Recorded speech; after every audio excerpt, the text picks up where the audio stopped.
Assalamualaikum warahmatullahi wabarakatuh.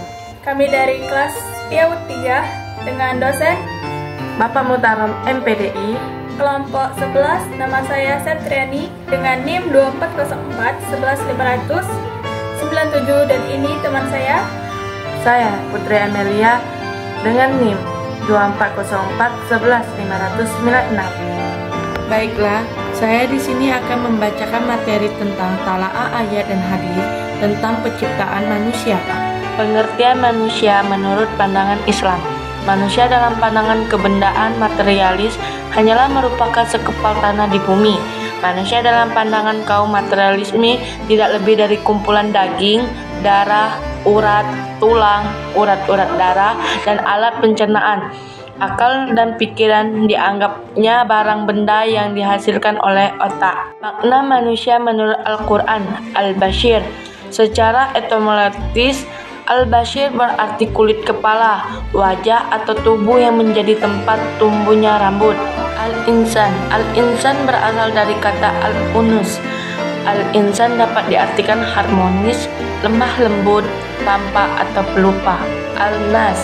Kata An-Nas menunjukkan pada ekosistem manusia sebagai makhluk sosial secara keseluruhan, tanpa melihat status keimanan atau kekafirannya.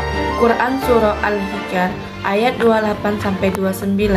Dan ingatlah ketika Tuhanmu berfirman kepada malaikat, sesungguhnya aku akan menciptakan manusia dari tanah liat kering yang berasal dari lumpur hitam yang diberi bentuk. Maka apabila aku telah menyempurnakan kejadiannya dan telah meniupkan ke dalamnya ruh ciptaanku, maka tunduklah kepadanya dengan bersujud. Ayat ini menjelaskan bahwa manusia pertama, Nabi Adam alaihissalam, diciptakan oleh Allah dari tanah liat yang dibentuk. Kemudian Allah meniupkan ruh ke dalamnya. Hal ini menunjukkan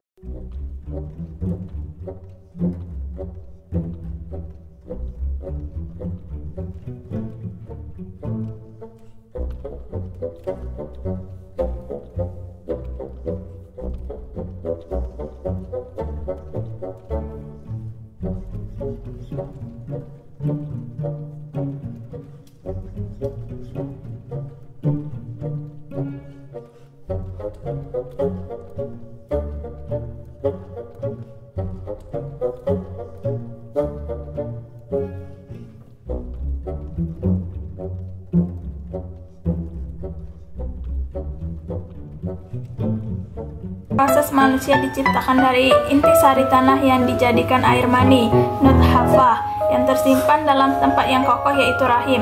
Kemudian nutfah itu dijadikan darah beku al-aqah yang menggantung dalam rahim. Darah beku tersebut kemudian dijadikannya sekumpal daging mudhah dan kemudian dibalut dengan tulang belulang, lalu kepadanya ditiupkan ruh. Memahami asal-usul manusia.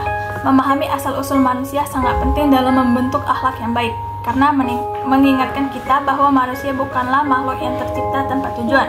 Ketika kita menyadari bahwa kita diciptakan oleh Allah Subhanahu wa Ta'ala dari bahan sederhana seperti tanah, kita dapat menumbuhkan sifat rendah hati dan menghindari kesombongan.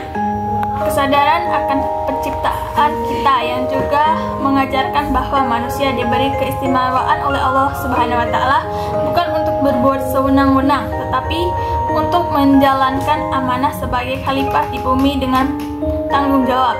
Dengan menyadari fitrah penciptaan, kita terdorong untuk berbuat baik, memanfaatkan potensi yang Allah berikan, dan menjalani hidup sesuai tuntunannya. Ini memisatukan kita menjadi pribadi yang bertakwa, berakhlak mulia, dan bermanfaat bagi lingkungan serta sesama. Talaah ayat dan hadis tentang penciptaan manusia adalah bahwa manusia diciptakan oleh Allah Subhanahu wa Ta'ala dengan tujuan mulia. Allah memberikan manusia kedudukan istimewa di antara makhluk lainnya, menciptakannya dengan fitrah yang cenderung pada kebaikan, serta memberikan tugas sebagai khalifah di bumi. Penciptaan manusia yang penuh hikmah ini meningkatkan kita akan tanggung jawab untuk menjalankan ibadah, menjaga alam, dan berperilaku baik.